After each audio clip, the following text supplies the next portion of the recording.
बात नहीं बन पा रही है। आप सबको नमस्कार। अखिल भारतीय कांग्रेस कमेटी के निर्धारित कार्यक्रम को प्रदेश कांग्रेस कमेटी द्वारा हर जिलों में, मंडल में, ब्लॉक पे और वार्ड में भेजा है। उसके तहत 45 दिन का जो कार्यक्रम था वो कार्यक्रम लगभग पूरा होने जा रहा है। प्रदर्शन, धरने और केंद्र सरकार का जो गैर जिम्मेदाराना पूर्व नरेगा कानून को भंग करके और नया कानून लाए, उसके तहत राजस्थान के हो चाहे पूरे देश के गरीब ग्रामीण क्षेत्र में रहने वाले जितने भी गरीब लोग हैं उन सब लोगों के भविष्य पर एक प्रश्न चिन्ह लगता जा रहा है। ग्रामीण क्षेत्र की मुख्य आजीविका जो नरेगा के तहत थी, नरेगा से गांव में बैठे गरीब व्यक्ति को गांव में ही अपनी पंचायत में काम मिल रहा था और उसके तहत जो भी कमाई होती थी, पैसा आता था, उससे घर गुजारा चलता था। पर भारतीय जनता पार्टी सरकार की नीयत ठीक नहीं है।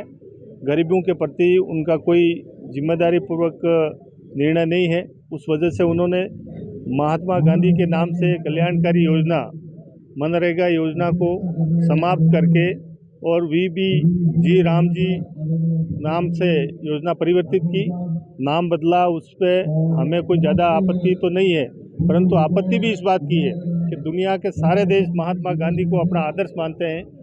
दुनिया के कई देशों में महात्मा गांधी की स्टैचू लगी है, उनके सिद्धांतों को आदर्श मानते हैं और हमारे देश का प्रधानमंत्री उनके प्रति, उनकी पार्टी उनके प्रति नफरत पैदा करके इस देश में महात्मा गांधी के जो अस्तित्व है, उनके सिद्धांत है, उनको ख़त्म करने के लिए उनके नाम से जो योजना थी उस योजना को समाप्त करके और राम जी के नाम से उस योजना को परिवर्तित करके एक धार्मिक एजेंडा चला के और अपने राजनीतिक रोटियां सेकना चाह रहे हैं। अभी मुझे ये कहना है कि केंद्र सरकार की अगर नीयत ठीक होती तो पहले पूर्व सरकारों की योजना जो प्रावधान थे उस प्रावधानों को समाप्त नहीं करते। आज इस तरह से 60% केंद्र सरकार और 40% राजस्थान सरकार या स्टेट की सरकारों का जो हिस्सा तय किया है उसमें स्टेट की सरकारें इस भार को वहन नहीं कर पाएगी। जब भार ही वहन नहीं कर पाएगी तो निश्चित तौर पे ये योजना अपने आप स्वतः ही समाप्त हो जाएगी। ऐसा घोर निंदनीय कार्य उन्होंने किया है। केंद्र की पूर्ववर्ती सरकार कांग्रेस सरकार ने जो रेशो तय किया था, श्रम का पूरा पैसा भारत सरकार के खजाने से आता था और पक्के स्ट्रक्चर अगर कोई बनाने होते तो स्टेट गवर्नमेंट अपनी तरफ से 10% मिला के और पक्के वर्क कर सकते थे, निर्माण कार्य करते थे। परंतु आज जिस तरह से इन्होंने निर्णय किए हैं उससे ग्राम स्वराज की जो भावना थी वो भावना नष्ट हो जाएगी, क्योंकि गांव में बैठ के जो ग्राम सभा के माध्यम से जो निर्णय होते थे, काम के प्राथमिकता तय होती थी, अब वो प्राथमिकता भारत सरकार तय करेगी और राजस्थान सरकार हो चाहे स्टेट की सरकारों को पाबंद किया गया है कि अगर आपने सैंक्शन से ज़्यादा काम करा दिया तो राजस्थान की सरकार अपने जेब से खर्चा करेगी। तो निश्चित तौर पे सरकारें न तो उनके पास पैसा होगा, ना उस पाबंदी के कारण ना तो काम सैंक्शन करेंगे, तो गांव के लोगों को किसी भी तरह से रोजगार नहीं मिलेगा। कल ही बजट जारी हुआ, सरकार की नीयत तो कल ही दिख गई। कल केंद्र का बजट जो जारी हुआ है उसमें ये स्पष्ट प्रावधान किया है कि 1700 करोड़ रुपए तो राजस्थान के कम किए हैं बजट में और 2000 करोड़ मध्य प्रदेश सरकार ने किए हैं और 1000 करोड़ छत्तीसगढ़ सरकार के कम किए हैं। इस तरह से कई सरकारों के बजट में कटौती की है। तो इससे स्पष्ट है कि नरेगा के लिए जो बजट अलॉट होता था वो बजट कम कर दिया है और इन 3 स्टेटों में ही आदिवासी सबसे ज़्यादा रहते हैं, जहां महात्मा गांधी के काम है। कमज़ोर वर्ग के लोग हो, आदिवासी हो वो लोग ज़्यादा प्रभावित होंगे और उनको ज़्यादा रोज़गार की ज़रूरत पड़ेगी। ऐसी स्थिति में आने वाले समय में हमारे ग्रामीण क्षेत्र की जो परिस्थिति है, परेशानियां हैं, वो बहुत बढ़ जाएगी और उसकी वजह से कांग्रेस पार्टी आज सड़कों पे आके संघर्ष कर रही है गरीबों के लिए।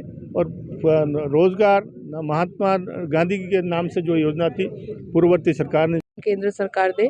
दूसरा मुद्दा ये है कि नरेगा जो एक परिवार के हाथ को काम देता है, एक परिवार को सम्मान देता है और उसी के गांव और पंचायत का विकास कराता है, उसे रोकने का प्रयास किया जा रहा है। वो किस तरह किया जा रहा है कि मोदी सरकार के द्वारा जो भी कार्य अब दिए जाएंगे वो हमारे गांव में जो रोजगार के लिए जा रहे हैं नरेगा के लिए, उनको वो ही कार्य करना पड़ेगा। जबकि इसका मुख्य उद्देश्य सोनिया गांधी जी ने इसलिए इसको करा था कि गांव की बहन बेटी बुजुर्गों सबको गांव में ही, उनकी पंचायत में ही रोजगार मिले, जबकि उनको अब दूर दूर जाना पड़ेगा, जो कि संभव नहीं है। इस प्रकार तो नरेगा बंद हो जाएगी।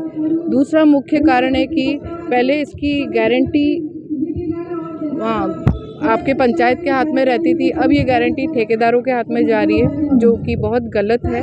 पंचायत में रहेगी तो पंचायत का पूर्ण रूप से विकास हो पाएगा और गांव के लोगों को रोजगार मिल पाएगा।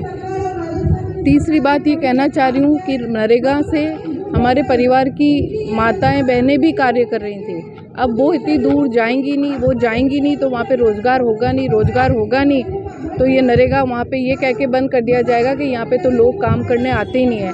कुल मिला के भारतीय जनता पार्टी का उद्देश्य ये है कि इस नरेगा को बंद किया जाए।